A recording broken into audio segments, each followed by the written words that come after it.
Um, good day, everyone. Good day, everyone.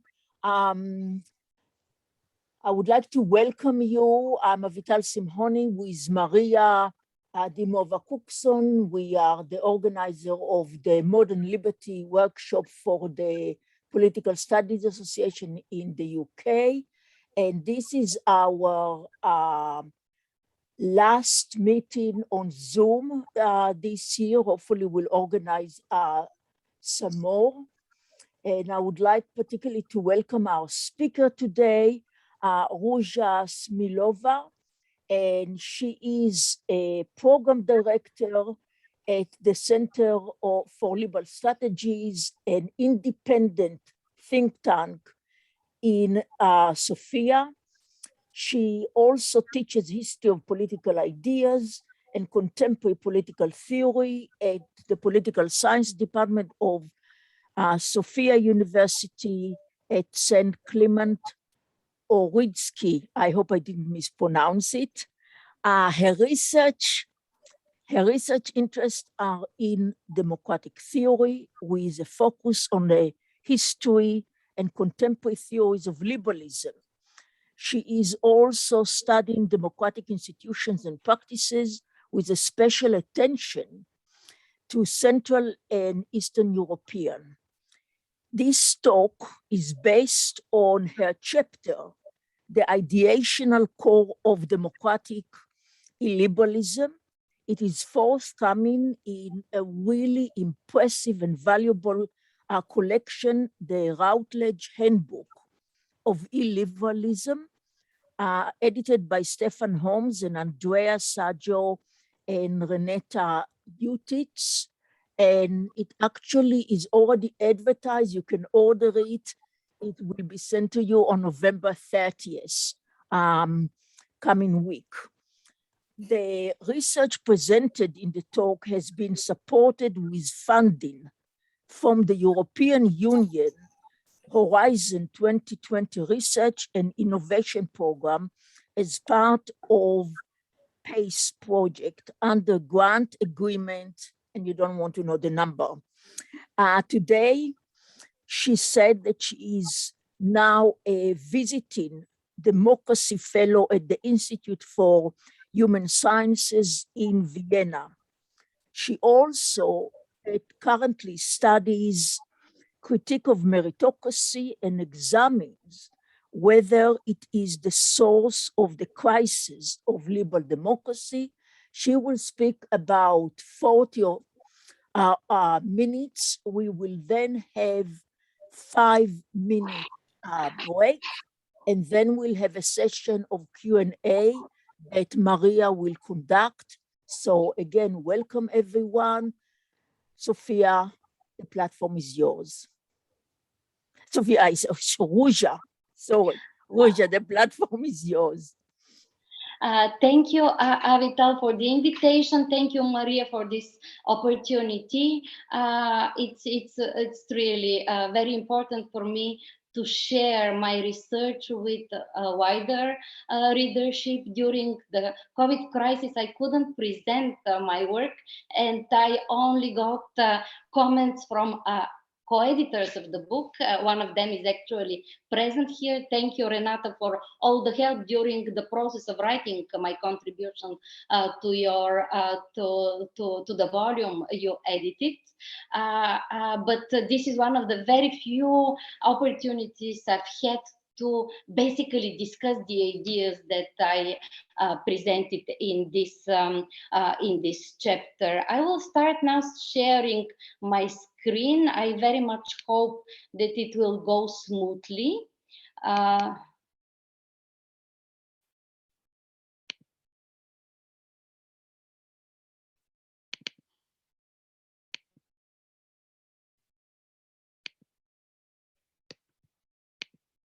Please confirm whether you see my presentation. Yes, we see it. Yeah, I can see it as well. Thank you. Okay, so the topic of my talk will be on democratic illiberalism, and I have titled my talk somewhat provocatively, whether democratic illiberalism, as I define it, is some post-communist or post-transitional conceptual innovation.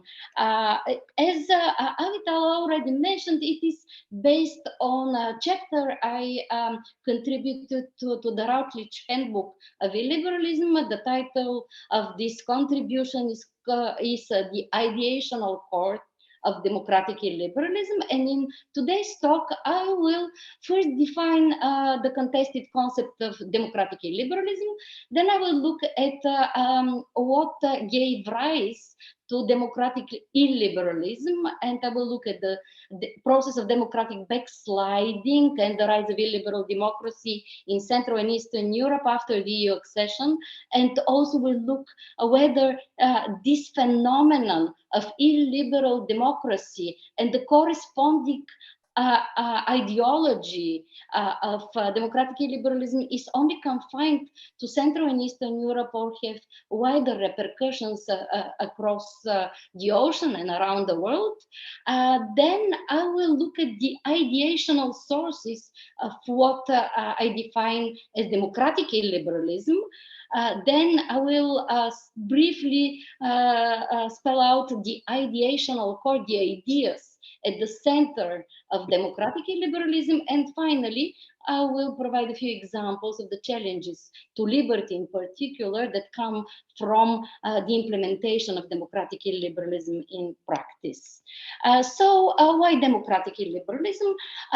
Talk of crisis of liberal democracy and the death of liberal consensus started relatively early on. Already in 2007, there was a special issue of Journal of Democracy devoted to the crisis of liberal democracy, particularly with regard to the region of Central and Eastern Europe and the post-communist transition democracies there. So there was a special issue where a lot of observers basically noticed that there is a backsliding in the region. What was achieved during the transition, namely the consolidation of democracy there, is undergoing crisis, and there is a democratic erosion, which is coinciding with another phenomenon, a rise of what was defined already back then as democratic illiberalism. I should mention here that illiberal democracy as a concept was introduced even 10 years earlier by Fareed Zakaria in a very famous, very influential piece where he declared that Western liberal democracy might not be the final destination on the democratic road, but just one of the many possible exits. And this position of Zakaria was taken explicitly to distinguish him from the position that was very popular in the 90s, that of Francis Fukuyama, who declared the end of history with the advent of liberal democracy. Now, populism more recently, and we are experiencing rise of populism across the world. Populism has been defined by scholars of populism like Takis Papas, for example, as democratic illiberalism in particular. And I am arguing in my piece that actually the theory, but importantly the practice of illiberalism, is currently evolving into a new ideology which is specifically designed for our democratic age. It offers a new model for the social and political order. However, it uses the main legitimating idea of our age, popular sovereignty, as the ultimate source of state power, while exploiting its normative appeal and stretching it to extremes, which may in fact undermine democracy, something that is arguably happening in many democracies that are experimenting with illiberal democracy, most notably the illiberal democracy that is practiced by Orban's regime in Hungary, arguably by the regime of Law and Justice Party in Poland, and other examples. So a democratic illiberalism, as I define it, is a new ideology composed of older elements which are combined in a new way within a democratic framework. To the extent this new ideology is a serious threat to liberal democracy today, it is only when it is developed within democratic framework. Only there it is viable enough to subvert from within well-established, not just younger and weaker democracies. It is only under such democratic mantle that the erosion of liberal democratic values and institutions may go unnoticed long enough to achieve illiberalism's ultimate goals, which are substitution of liberal rights and freedoms with illiberal values, and the dismantling of liberal institutions which are meant to safeguard rights and freedoms. Now I should say that illiberal democracy, especially when applied to regimes in Central and Eastern Europe, has been heavily contested. Some scholars declare it to be a pernicious oxymoron.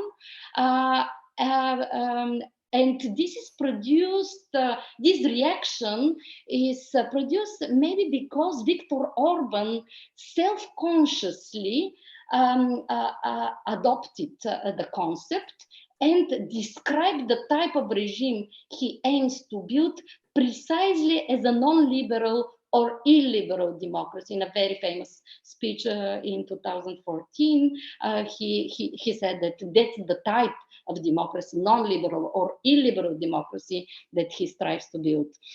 And the democratic character of his illiberal project has been hotly contested by observers of the developments in the region.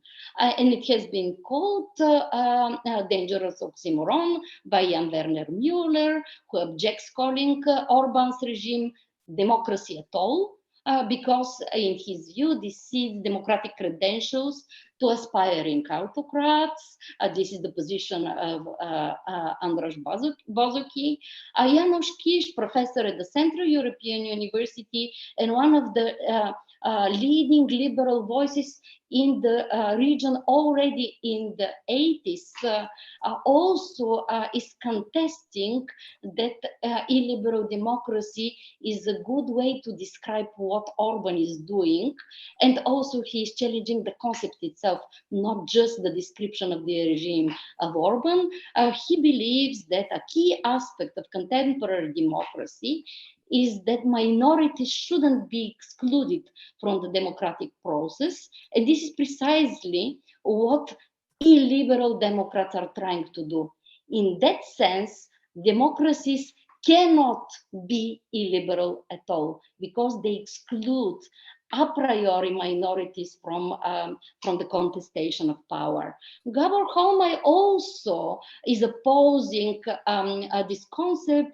He says that liberalism does not merely limit public power of the majority, but also is a constitutive precondition for democracy. So if we have a viable democracy, it necessarily needs to be liberal democracy in his view. And these scholars and other observers would prefer to call Orban's regime a hybrid regime or a competitive authoritarian regime, a plebiscitary autocracy and populist authoritarianism, autocracy even, straight autocracy. And some have even declared that Hungary is no longer a democratic country. However, there are other scholars who find the concept of illiberal democracy both analytically and descriptively, but also importantly, a very political useful concept. So Yasha Mounk, for example, explicitly uses illiberal democracy to describe what he terms democracy without rights, which is the response populists give to undemocratic liberalism. In his book from 2018, he argues that the healthy balance between the liberal and democratic elements in liberal democracy has been lost in the last decades when liberalism has taken upper hand, has overpowered the democratic elements in the liberal democracy nexus. So what we have been experiencing in developed democracies was a regime of rights without democracy, and there was a backlash against this regime of rights without democracy, which produced a new regime. Now, what we see in many places around the world is illiberal democracy, which is a regime where democracy is not constrained by any individual or minority rights. Casmud also, in a series of publications, is adopting this concept as analytically useful when describing populism. For him, populism is extreme majoritarianism, which is essentially democratic, but not liberal democratic, denying its democratic character. And this is very important point he makes, only reinforces populist critiques against liberal elites as fundamentally undemocratic because they are insensitive to popular demand. So Casmude insists that conceptually, but also politically, it is useful to use the concept of illiberal democracy, recognizing the democratic credentials of the newly emerging illiberal regimes. Nadia Urbinati also describes populism as form of illiberal majoritarianism, Takis Papasai also mentioned. David Deisenhaus also describes the Orban's regime as the marriage of illiberal legalism to illiberal democracy. And last but not least, I would quote Andras Shaius's description for the illiberal structuring of law, culture, and society. It is essential that the political and legislative power be confirmed through elections.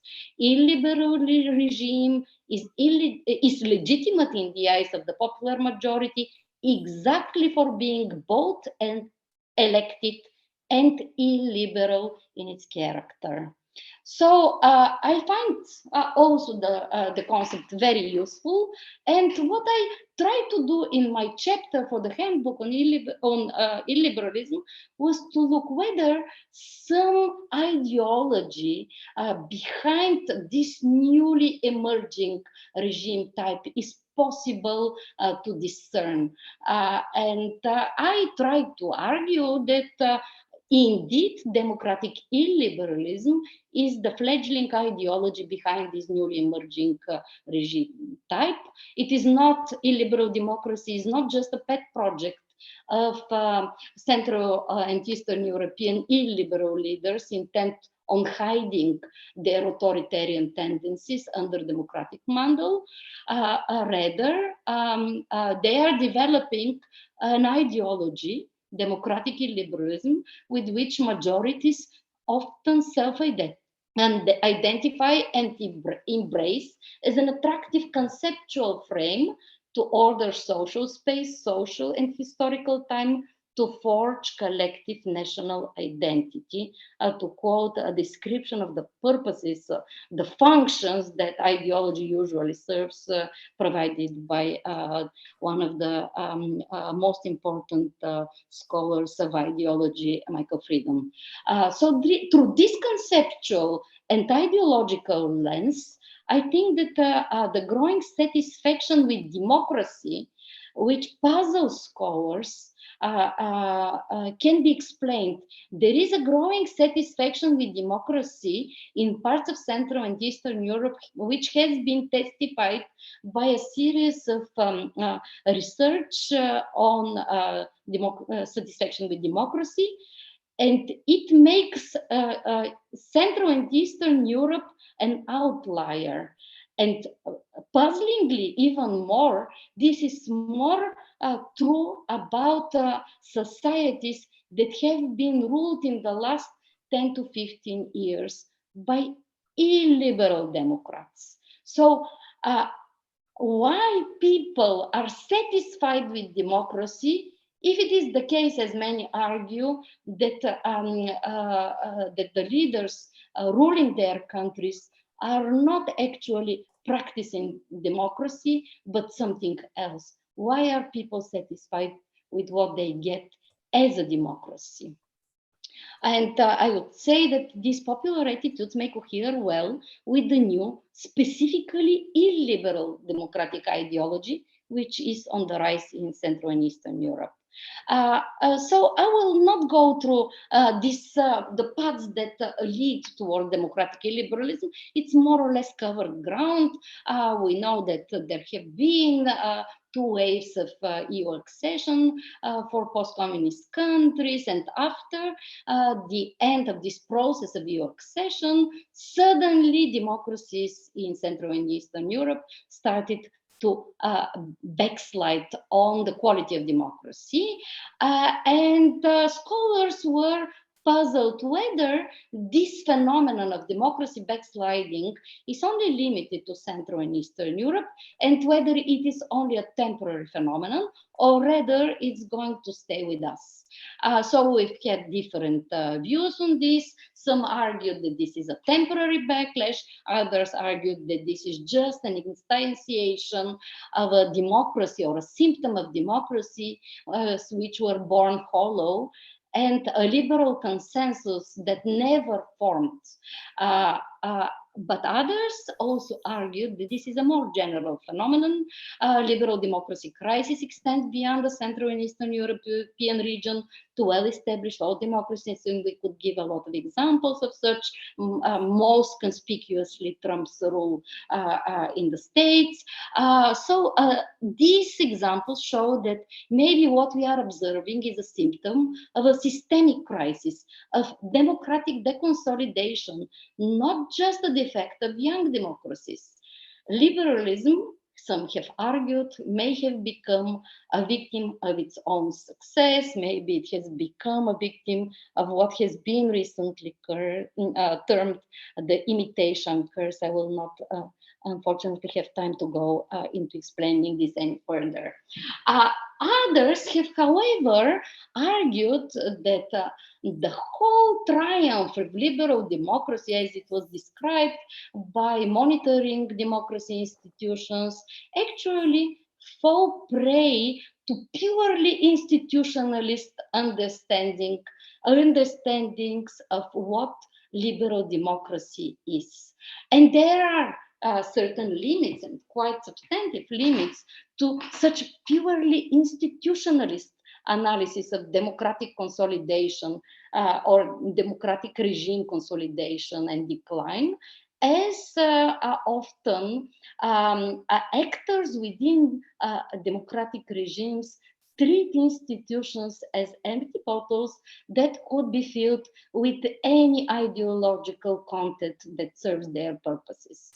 So focus needs to be paid not just to the presence of institutions, but to the role of informal practices and underlying values in maintaining or alternatively undermining institutions in the liberal democratic regimes. So liberalism, which is understood as an underlying value, one of the two underlying values in liberal democratic regime, is a value system and is a set of practices which are underlying liberal democratic institutions.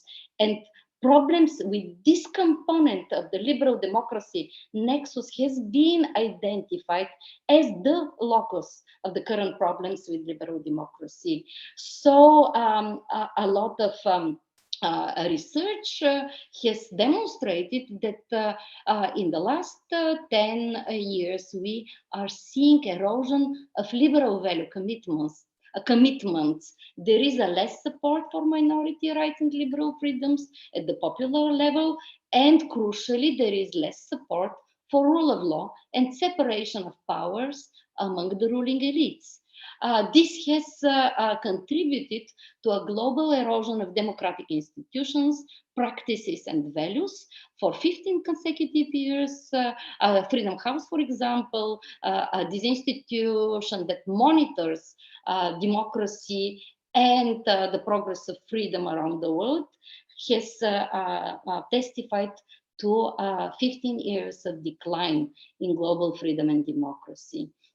But puzzlingly, again, very few of the regimes that are being described as backsliding on freedom, backsliding on democracy, openly embrace anti-democratic forms of government.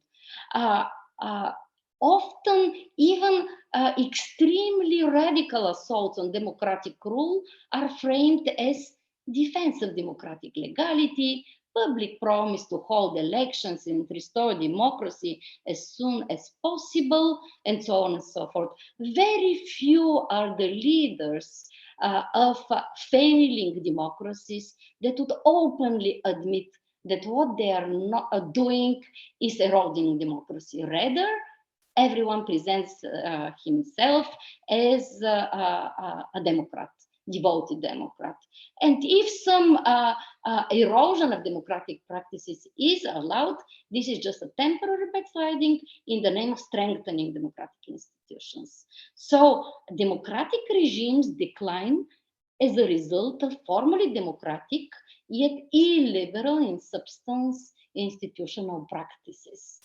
And I will not go through this very long list of scholarly testimonials into the institutional erosion of illiberal of democracies that illiberal democratic regimes achieve.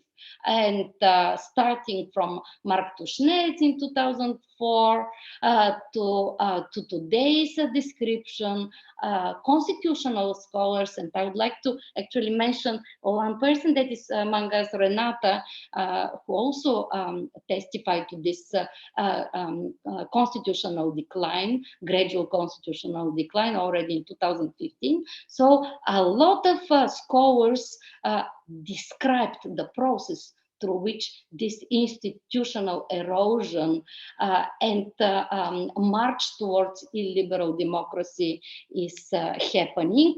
And maybe the most important thing here is that it doesn't happen from today till tomorrow. It is a gradual process. It is a step-by-step process, and the longer it takes, the easier it is for it to be missed and to not provoke resistance, to not provoke reaction. So constitutional safeguards are weakened, and the changes happen under often the benign guise of institutional compliance, formal institutional compliance, and gradual filling of institutional bottles with a different than intended content. So I would like to now look at the sources of the growth of democratic illiberalism. What provoked this democratic illiberalism? And one plausible hypothesis has been raised early on, that liberalism has become victim of its own success. One way to describe the mechanism of the rise of democratic illiberalism is to notice that liberalism was the globally hegemonic ideology which was left without rivals after the fall of communism. Liberal democratic regimes were regimes without alternative, and the imperative seemed to be that they need to be imitated by all, as these are the most successful political regimes globally. This, however, made liberal elites too complacent, and they have been unable or unwilling to address major societal problems, which, of course, created resentment toward meritocratic, or as they have been called, no loyalty elites. People started seeing elites as disloyal to them, as self-centered and basically too complacent. This provoked growing dissatisfaction with the performance of liberal democracies, and provoked a backlash in the form of growth of democratic illiberalism. The intervening factor, of course, is a series of cascading crises. We saw economic, political, social, and currently ecological crises. And these cascading crises basically brought the end to liberal hegemony. And this crisis in the literature has often been presented not only as linked with, but as precipitated by liberalism. And bashing liberalism as the culprit for those crises became a favorite pastime. And usually the way liberalism is attacked is in the form of neoliberalism, which is itself an underdefined and overexploited concept. Now, illiberal political projects that emerge around the world, but most prominently because they were in power for longer in Central and Eastern Europe. So these illiberal political projects are strikingly congruent with ideologically tainted theoretical analysis of liberalism's faults. So what we see is old critics from ideological extremes have been dusted off, and an awkward consensus formed to blame the crisis of liberal democracy on the excesses of liberalism in neoliberal economic or cosmopolitan cultural identitarian forms. Political players followed suit, mobilizing support by attacking excessive liberal values and institutions. Such tropes recurrently present on ideological menu since counter-enlightenment fell this time on fertile soil, resonating with dissatisfied citizens. This contributed to the populist illiberal democratic counter-revolution. I hear, do you hear me well? Yes. Okay. May I continue, because I heard some noise?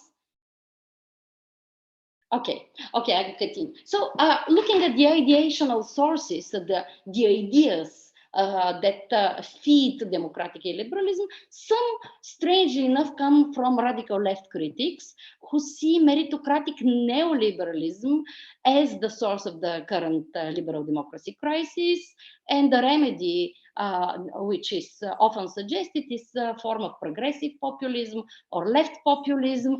There are critics coming and ideas coming from the conservative right critic, and conservatives usually blame cultural liberalism for the erosion of values, of family, of tradition, the radically individualist atomist anthropology that underlies cultural liberalism, erodes substantive values. Some, like Dugin, call liberalism totalitarian. Others, like Richard Legutko, who is a member of European Parliament, political philosopher, by the way, and member of European Parliament from Law and Justice, the Polish ruling party. He's also finding liberalism as a form of secular religion, which is deeply intolerant. You hear critics coming from conservative quarters expressed by Scruton, for example, that the universalist expansion of rights upset the healthy balance between rights and duties, and modern liberalism didn't leave any room for loyalty and belonging, which is only provided by attachment to nation state. By destroying the nation state, liberalism destroyed also belonging and attachment. And you here critics, for example, Patrick Denen, argued that liberalism has been undone by its success, by the dominance of a particular idea of the self, the Kantian idea of autonomous, self-creating individual, which brought destruction to culture, family, dissolution of national bonds, and is ultimately inimical to democracy. So the strategy that comes from these ideas, the strategy to deal with liberalism, and this strategy is particularly promoted from the conservative right, is to subvert from within the liberal democratic nexus, to co-opt and transform the decaying regime from within its own core. And in a recent series of publications, Adrian Vermeulen and others have argued for a strong executive against liberal tyrannophobia, and for building what Adrian Vermeulen calls common good constitutionalism or illiberal legalism. The anti-liberal revolution on this view will be achieved by gradually populating institutions of liberal democratic state with illiberals who instrumentalize liberal institutions to promote illiberal values and purposes, and to use his own words, to legislate morality.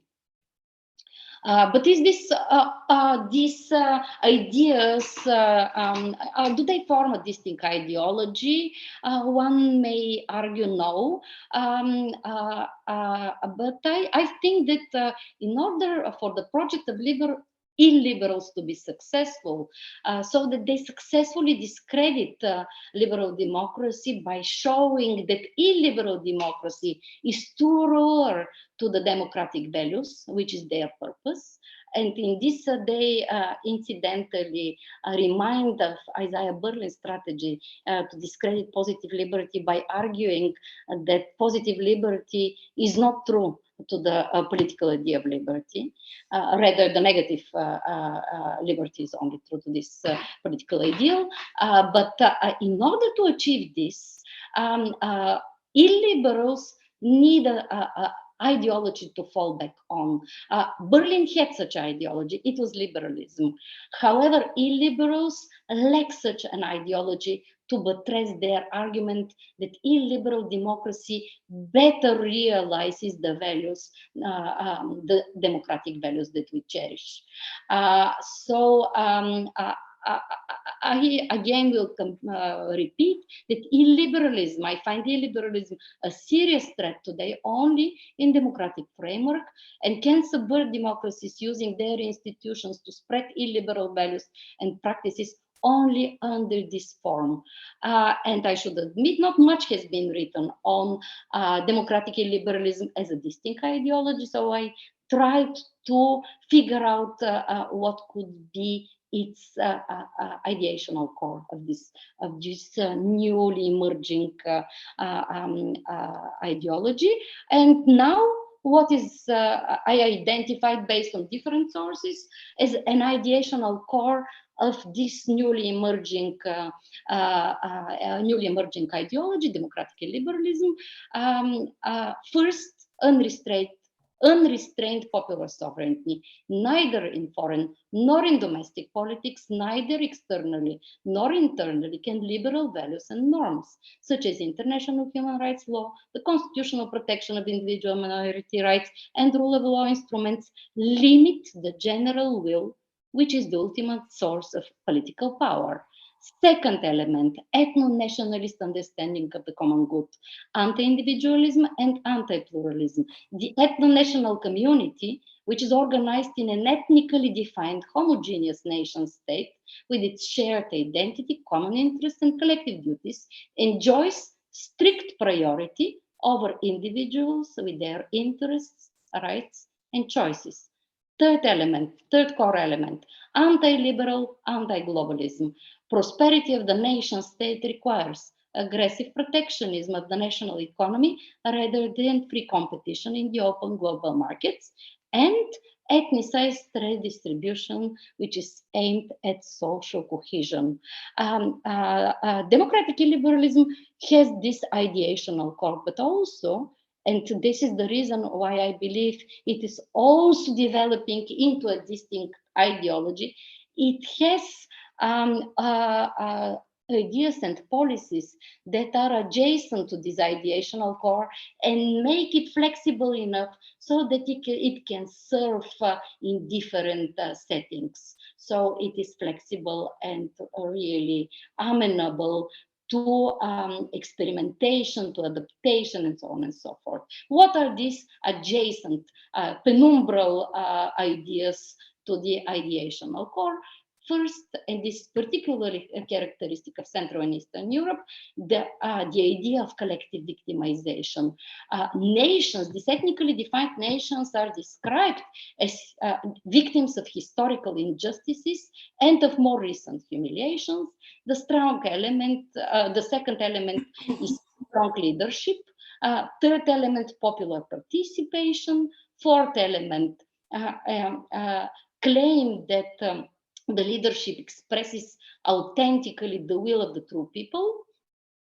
Nationalist and anti-pluralism, so authentic national community is presented as a homogeneous group of people with identical characteristics. Six is the idea of an interventionist paternalistic state, which is promoting traditional communal family values against gender ideologies, selective pronatalist responses to demographic panic, and so on and so forth. And lastly, law and order and respect for authority measures. So these are ideas that make the core adjustable and make it work in ordering society. And very important, there is an overarching discursive strategy that is being used by illiberal Democrats. They typically wage war on political correctness. They are happy to spread fake news and conspiracy theories.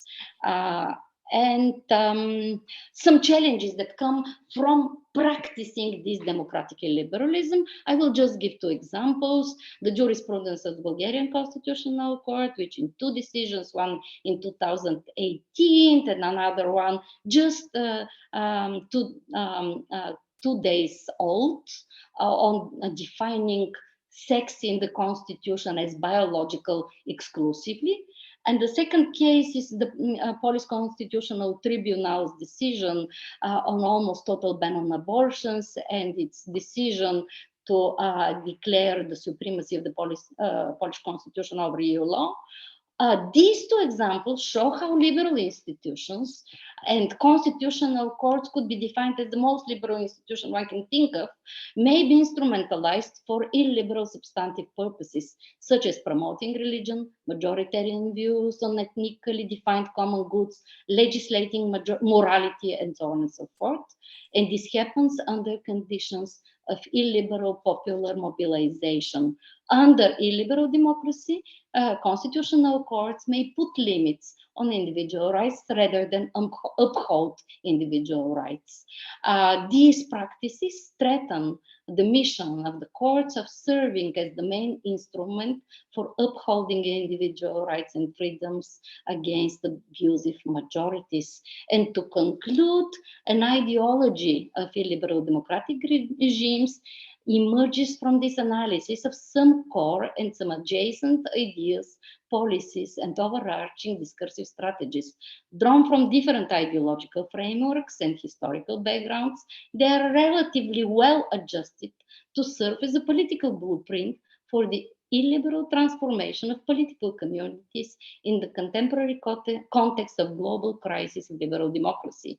The emerging blueprint may lack full coherence, yet exhibits enough consistency and enough conceptual and policy flexibility to make the illiberal political model determinate enough, yet also adaptable to different contexts and changes in the international and domestic political environment. This type of regime can be considered a serious rival to liberal democratic models of governance. Its key messages gain currency among majorities disaffected with liberal democracy. The easy solutions offered to anxious majorities are not discredited by calling them undemocratic, as has often been the strategy of liberals. The battle for vigorous liberal democracy requires a frank consideration of its rivals' strengths. So that was my presentation. I almost kept the time of 40 minutes, and I'm very much looking forward to your comments, critical remarks, questions.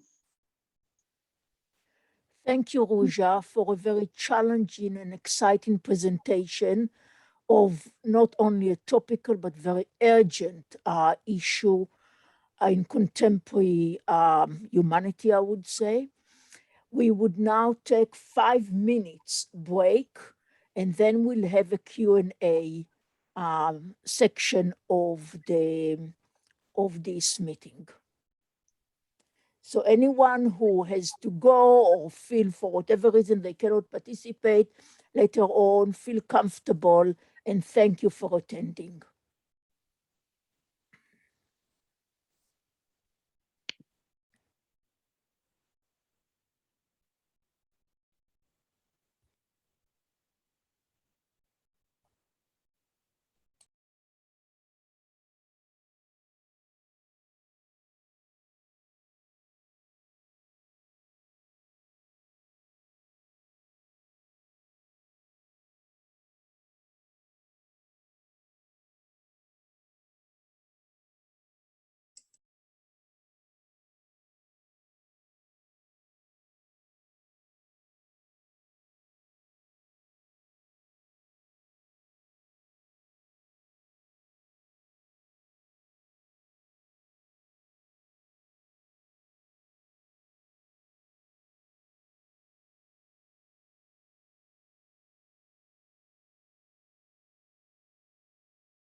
I cannot get access to unmute my microphone, get my camera.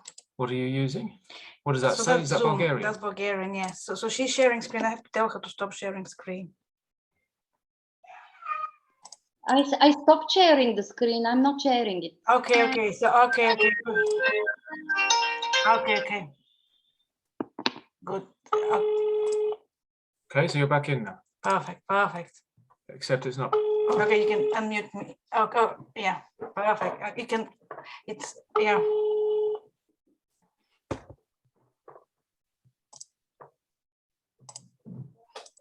Am I incidentally sharing my screen? No, right? I'm not. No, do you hear me? Do you hear me, Yes, Ruzha? yes, perfectly. Okay. So captioning is on. Okay, so You're not sharing your screen, Ruzha. Yeah. I stopped it. Good.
Danielle, I gather you would like to ask a question or make a comment. We will start the Q&A in about 2 minutes. We're taking a little break.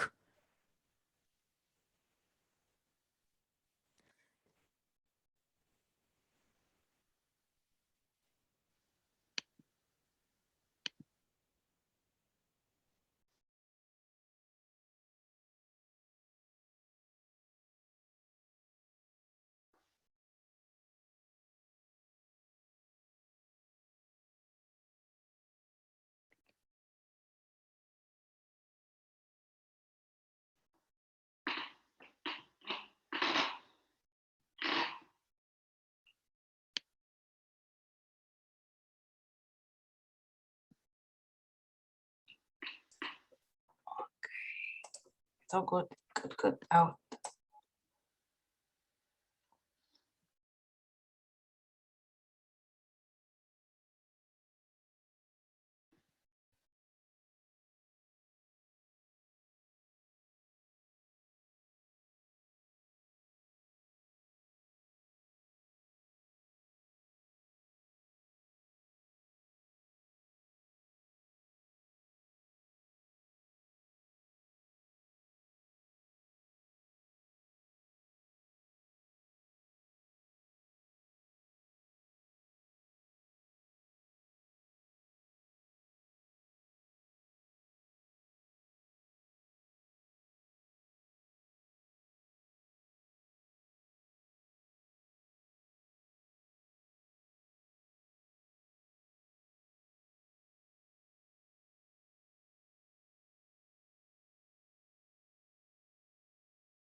Maria, we can start. Hello, everybody. Welcome back. Thank you very much for the presentation, Ruzha. So now we have time for questions. So this is how I suggest we go about with the questions. If you have a question, put Q in the chat. So that's for question. If you have a comment, that means you want to intervene in the discussion that's taking place, put C for comment in the chat. You can, of course, also use the hand reaction, but it will be, then I would know your place in the queue. So if you put Q in the chat, see, Q and, okay. Do we have already a question? Is Jaydeep, you have a question? Hi. Hi. So as I write, I'm an economist from the University of Bath, but I work in political economy, and this is fascinating. Thank you. So I was thinking about this whole idea about illiberalism ex post, right? Because this whole notion of illiberalism that was talked about in this discussion was ex post. But I was wondering, how often do liberal elections can throw illiberal regimes, and these illiberal regimes desperately seek for liberal elections to get re-elected? If that's true, what's going on with the definition of liberalism?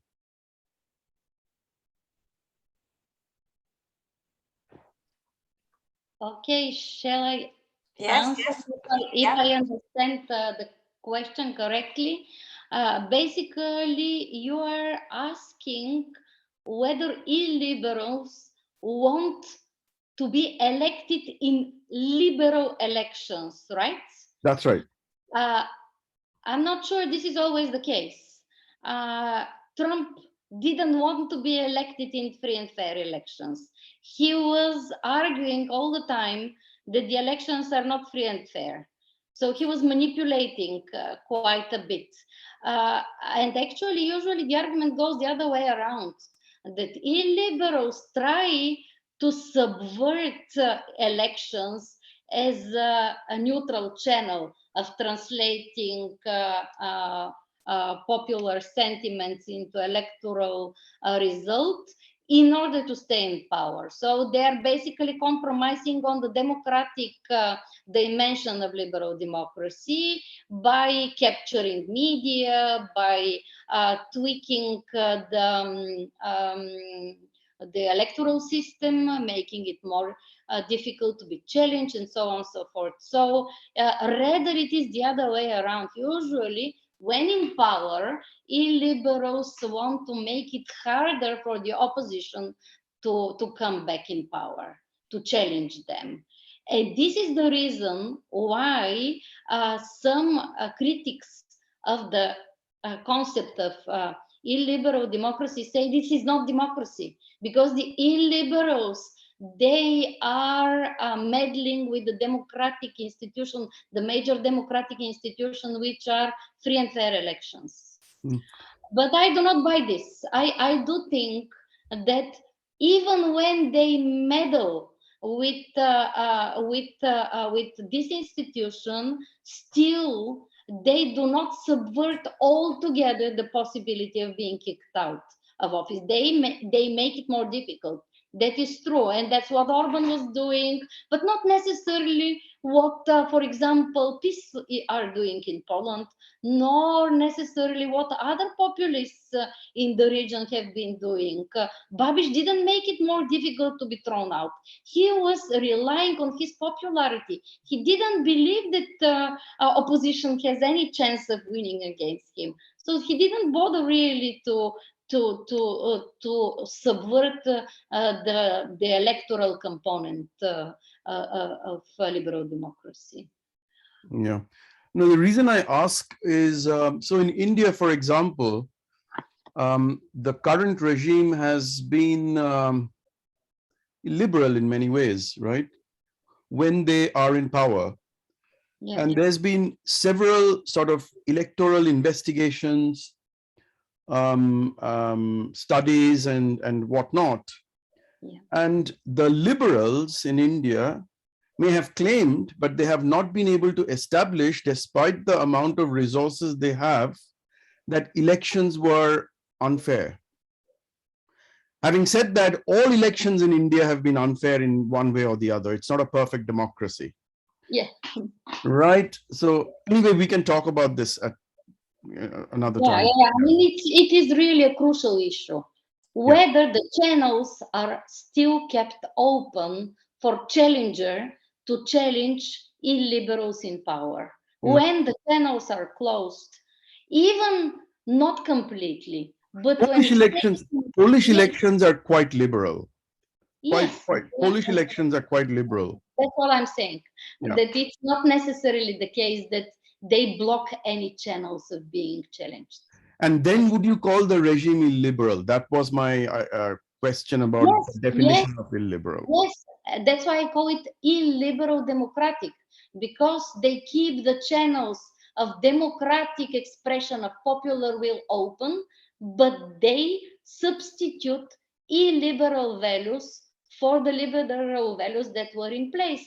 And they use liberal institutions like the court by packing it with loyalists to promote a version of democracy that is quite hostile to individual rights and to individual freedoms and for minority rights. They challenge LGBT, and this is the case in many countries that are usually off the hook and are not called illiberal democracy. This is the case in my country, in Bulgaria, where we do not often fall in the focus of media, international media attention, but we see the same process of erosion of liberal institutions and the use of liberal institutions to promote illiberal values. Thank you. Thank you very much. Thank you, JD. Next in the line is Daniel Rego. Hello, can everyone hear me? Yes. Yes. Hello, I am Daniel. I am a master's student at the Federal University of Santa Catarina in Brazil. And I am working right now with some political discourses by major illiberal leaders. I am working with some discourses by Victor Orban and especially Richard Legutko, as the professor mentioned. And I would like to make a comment and see if the professor agree with my analysis. And what I have found, especially in the discourses of Mr. Legutko, is another ideational source for democratic illiberalism, and it is the postmodern school of thinking. Because from my point of view, I see that Professor Legutko is trying to question the very ideas of universality and the ideas of enlightenment as a general, this idea, this notion of progress. And what he offers is an alternative fact, or if we use the French term, an alternative narrative, meta-narrative, if you use Lyotard, an alternative meta-narrative. So what I see here is that one component of this kind of illiberal thought is to discredit the idea of universal values, of progress, and of this possibility of coming to an agreement. And at least in this surface level, I'm still starting on this project. It seems to me very much a right-wing way of reviving the postmodern critique. So I'd like to hear if the professor has some comment on it. And thank you very much for a wonderful presentation. Thank you, Daniel. Actually, it's a very puzzling development. Using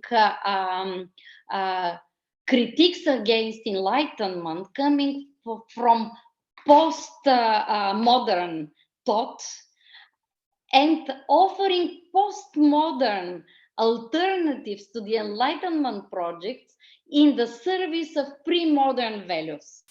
It is really very, very, very interesting. And there are articles appearing on this basically very strongly dialectical move that people like Legutko do. Using postmodernism to criticize basically Enlightenment values, universalist values, and in order to promote pre-modern values, going back to family, religion, and so on and so forth. So it's an interesting development, quite paradoxical. It's ultimately, I believe it's untenable. Actually, there was one piece I read maybe yesterday. It was an explanation of this connection between anti-vax movement and criticism, postmodern criticism against the authority of science and trust in science. It is very much connected. So what they promote is this postmodernist doubt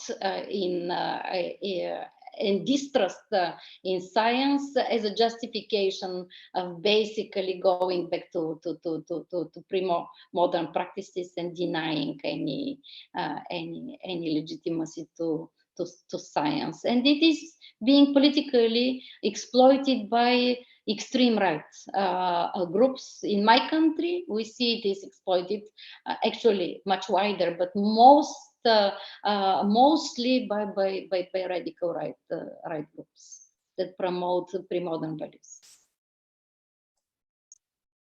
Thank you, Daniel. Kay is next. Yes, thanks for the presentation. It was really interesting. I have a kind of a methodological question, I guess.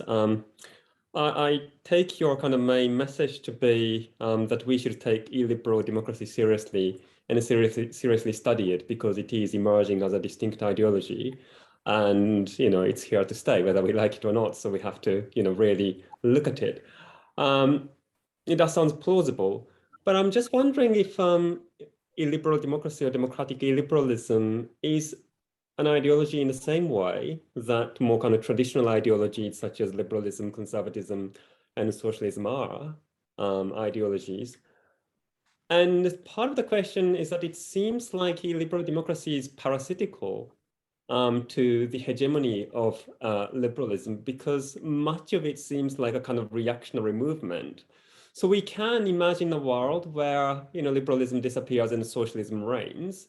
We can kind of think what kind of, you know, world it's like. Whereas it's a bit hard to imagine how the society, the entire world is going to look like if liberalism dies out and still illiberalism remains, because there is, you know, nothing to go against.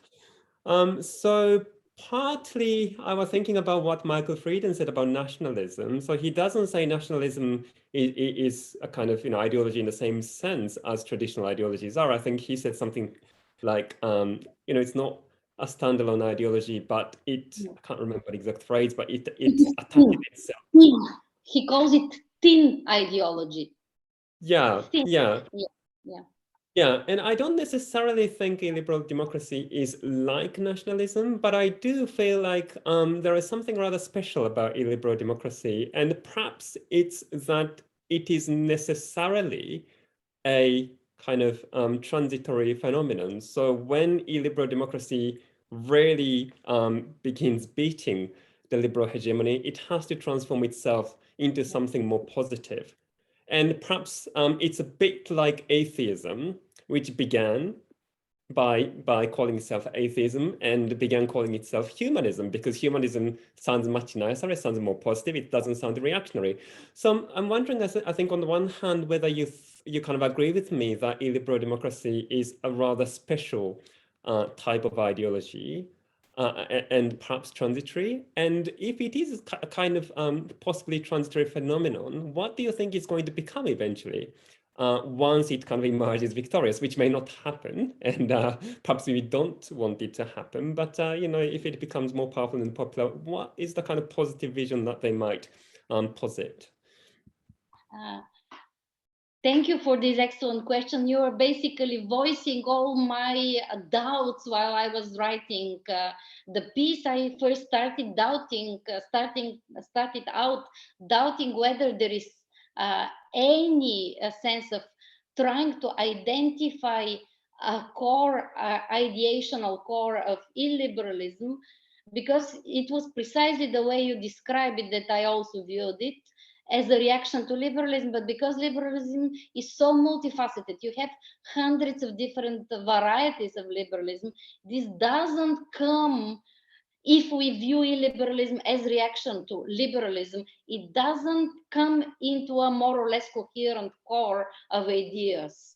So that's why I try to show that the way illiberalism, democratic illiberalism is developed, is to try to mix together elements from criticisms of different facets of liberalism and different types of liberalism, and to mix it into a concoction that would be more or less coherent. How stable it is, I don't know. And in the text, I was arguing that at the best, it is a thin ideology, which is parasitic on liberalism, of course, but nevertheless tries to develop into something more.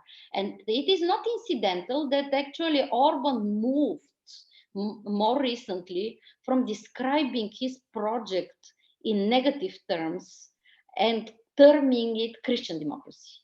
So now he's saying, and Adrian Vermeulen, he's saying that he's building common good constitutionalism, illiberal common good that would legislate morality.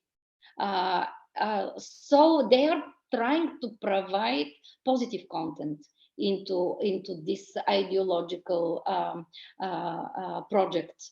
And you're absolutely right that, of course, in order for it to be successful as the victorious new hegemon, it needs to have its own content. Imagine We hope not, and that it's victorious. It needs to be self-standing rather than just a thin ideology which is parasitic on others. And actually, Michael Frieden was very critical of the idea of describing populism as a thin-centered ideology. Populism is defined as a thin ideology, as having a thin ideology, by the most prominent populism scholars like Kasmude, and actually the ideational approach to studying populism is the most successful recently. It is the dominant approach. And Michael Frieden, in a short article, basically challenged, no, it's not an ideology. It is too thin. It doesn't form a coherent whole. So I just wanted to explore whether it is possible to show coherence in ideas that are actually practiced by illiberals like Orban and others, whether there are some contradictions in them, but it's really a grand project that can't be done by one person. So I very much hope that others will be interested and we could work together on that project. Thank you. Thank you, Kay. Avitao is next.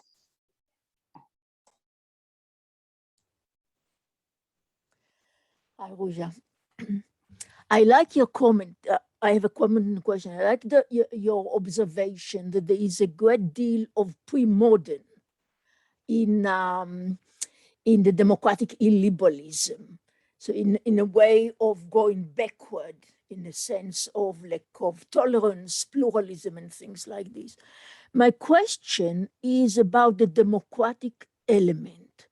I wonder what you think. A few years ago, there was a book published called Why Democracies Die. And one of the main arguments of this book was that the cut-off point of democracy, when democracy dies, is that when people are in power, they refuse to recognize the legitimacy of oppositional forces. So in this sense, Trump refusing to recognize the victory of Biden delegitimized the opposition. And that's a real problem in American democracy. To what extent, or to the extent that I understand Orban and others like him, in effect, delegitimize democratic opposition or any opposition by the subversion of liberal democratic institutions. So the fact that he abolished the institution of ombudsman in Hungary, the fact that the court doesn't have the power to some extent to decide whether legislation is constitutional or not, and many other institutional movements like this, to what extent do you think it's de facto delegitimize opposition? And if this is the case, then the democratic element in democratic illiberalism is at best very thin and shaky. Thank you. Thank you for this question. Yes, that's the crux of the matter. Is the democratic channel open for challenge from the opposition? Or when illiberals are in power, they try to discredit the opposition as being illegitimate, as enemies of the people, of the true people who are in power through their representatives. And when this happens, it is true that the democratic element is also under threat. So this regime is moving fast towards autocracy, where the illiberal entrenches himself in power. And that's what we saw attempted by Trump. And luckily he was not successful. So it is not entirely clear when exactly this border between democratic illiberalism and autocracy is crossed, but there is a line. And I would say that it is when illiberals in power do everything they can to delegitimize. And I don't think that actually Orban did everything he could. He could have done much more. I mean, still there are elections. They are not free to the extent we want, and they are definitely not fair.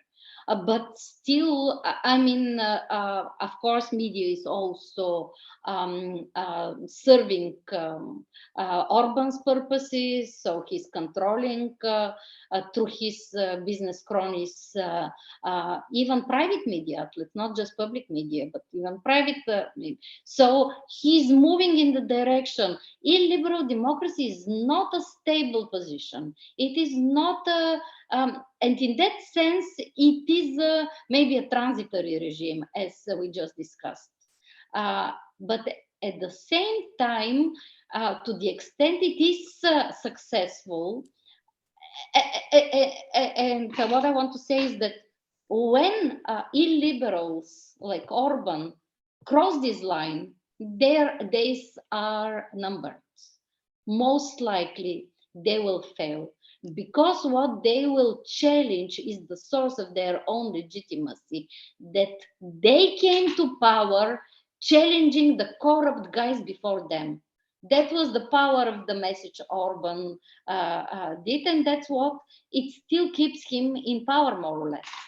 And when he closes the channels for challenge altogether, he undermines its own position. So at that time, he is moving in the direction of becoming authoritarian, but then most likely he's not going to be successful. There will be more or less popular revolt against him, as we've seen in many places. Mm. Well, thank you. That gives me some hope. Yeah. Thank you very much, Avital. And I can see Rumiana Kovalova has also already joined us with her camera. So yes, Rumiana, you are next. Thank you for the presentation. It was very insightful. And I have two questions.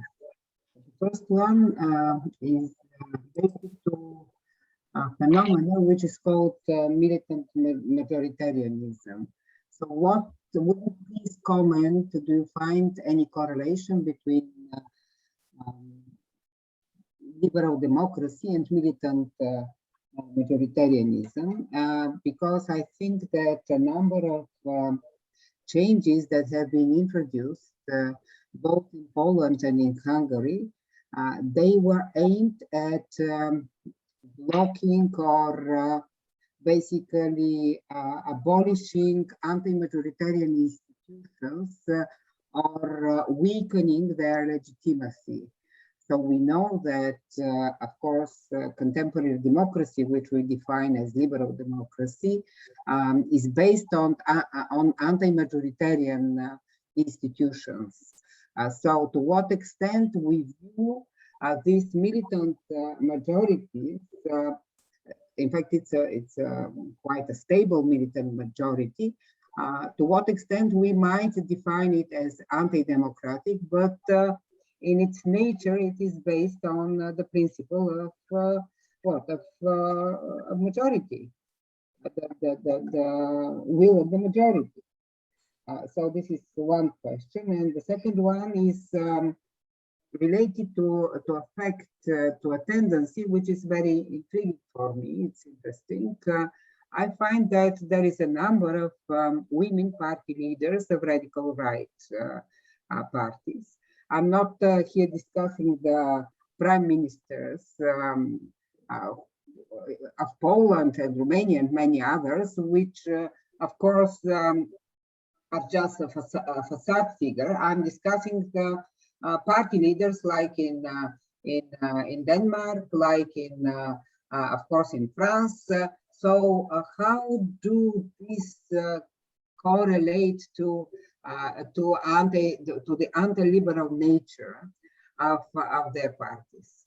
Okay, so I know that they're compatible, so I would be interested to listen to your interpretation. Thank you, Rumi. First, militant majoritarianism. You are saying that militant majoritarians are eroding liberal institutions. Actually, what they do is not necessarily this. They are capturing liberal institutions. That's what Orban does. That's what PiS is doing with the Constitutional Tribunal in Poland.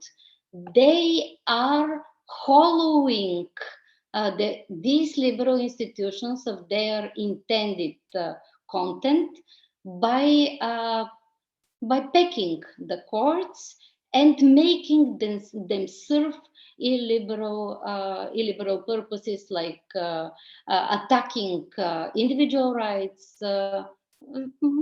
not so much minorities' rights, but in the case of LGBT, also minority rights. So this is how they do it. This is one of the reasons, by the way, that the Commission now has taken this position towards the Constitutional Tribunal in Poland. They are saying, Ursula von der Leyen said that it's not a legitimate institution because it has been packed in violation of procedural rules. Yeah, the attack is usually much more clandestine rather than an open attack. So they do not dismantle typically such institutions, but rather try to use them as a weapon for their purposes. Women leaders of radical right, I don't see why not. I mean, women, it is true that there is a research showing that women are less likely to support radical right projects, political projects. But they might lead them, even if it is the case that maybe for aesthetic or other. And also there is a correlation, by the way, established between women going more often to services in church and not voting for radical right. So there are different correlations, but I can give examples now with our Constitutional Court, which took its anti-liberal decisions with 4 women being part of the core majority that supported those attacks on women's rights, on also rights on LGBT rights. So there is nothing in our gender that prevents us from being anti-liberal.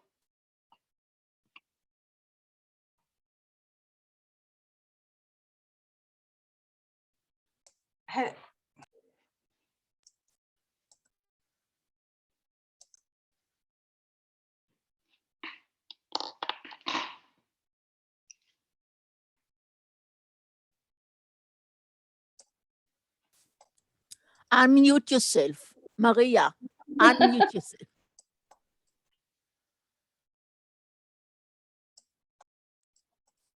Yes. Am I? Oh my God. Sorry, I have trouble with I never had this trouble, but my screen has disappeared. So I'm clicking randomly, hoping that I'm, unmuting. Okay, so okay, we have just a little bit more time, so I wanted to ask a question, Ruzha, and I wanted to ask you something we talked to you at the beginning of our talk, questioning the title, probing your title. So first you said that democratic illiberalism is a post-communist feature, and in the latest title you said it's post-transition feature. But in our conversation, you said it actually applies across beyond communist and transitional countries because it applies to the United States. But I want to probe whether there is a different categories of countries here where it doesn't apply more to post-communist and post-transitional countries, and to reflect something that globalization threw at us, which is the inequality between nations, and how some nations thrown on the big global scale all of a sudden feel very small, very humiliated, very, very neglected. And I was wondering whether liberalism is an ideology very sensitive to inequalities, but it's one inequality that it hasn't responded to effectively. So yes, thinking whether the type of countries that where we see this phenomena is more particular, whether there's a deeper link between the countries where this phenomena occurs. Well, yeah, this collective victimization is very recurrent theme in illiberal democratic mobilizations. It's very often used. And it is plausible in countries that are latecomers on the global stage and perceive themselves to have been disadvantaged of their late coming to the global. And it is all the more puzzling how this presenting of the US as victim after the Second World War, the US was the global policeman of the global liberal order, more or less. This one way of describing, and one can say that it was paying a disproportionately high price in terms of providing military support, for promoting democracy, financial support, and so on and so forth. But to portray US as victim of the global order, which basically is in the view of the small nations around the world, the policemen that established and policed this world order is puzzling. But you're absolutely right. I mean, that's one of the puzzles that Ivan Krusted and Stephen Holmes in their bestseller tackle, where they propose a hypothetical explanation. I mentioned it in the talk. It's the Imitation Curse. It is actually both the exporters of liberal democracy and those that import it that felt as victims of the hegemony of liberal democracy. Why? Because those that were being exported to, like Hungarians, Bulgarians, the Czechs, they felt that they have to catch up. And they are not doing everything right. So we had a lot of experts coming from the West to explain to us how to do things better. And we were never on the right. We were always lagging behind. So this is humiliating for our national pride. People feel that they are not authentic. By moving closer to the Western ideal of a liberal democratic state, we often feel, or some sections of society feel, that we are losing our identity. We are becoming just like the model liberal democratic state or society. And this comes, of course, with change in values.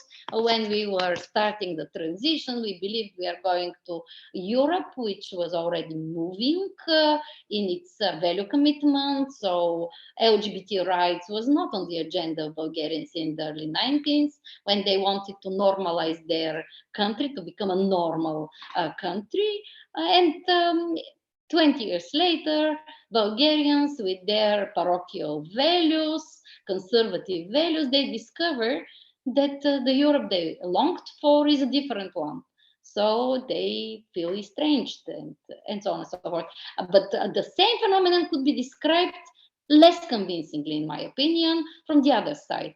So the ones that are being imitated also feel that they are robbed of their identity. There is a Bulgarian that speaks, well, I'm not the case, but some others do, speak perfect English. They do everything perfectly well. They fit in roles in society, in American society, better than working class men and women from rural communities or some left behind communities. So they feel that their identity is stolen from them. So they also develop disenchantment and so on and so forth. So, but the reason I posed the question, actually it was a question mark, whether it is an innovation characteristic only of Central and Eastern Europe. The reason I asked was that first attention was focused on the region, because we've had the first and long-standing illiberal democrats in power. It was a massive phenomenon, and temporarily it came first and also stays longer, which is interesting to explain. And there could be different explanation why here and why for so long here. Thank you very much. And I think we've run out of time now. And first, I want to thank all the people who attended this talk from all these countries. Thank you very, very much. And please join me in thanking Ruzha for a brilliant, inspiring, groundbreaking research. Thank you for your generosity, and I would love to be part of your further discussions. Brilliant. So, Thank you everybody. Thank you. We'll stay in touch with you if we plan further events. All the best. Thank you so much. Have a good evening. Thank you. Thank you.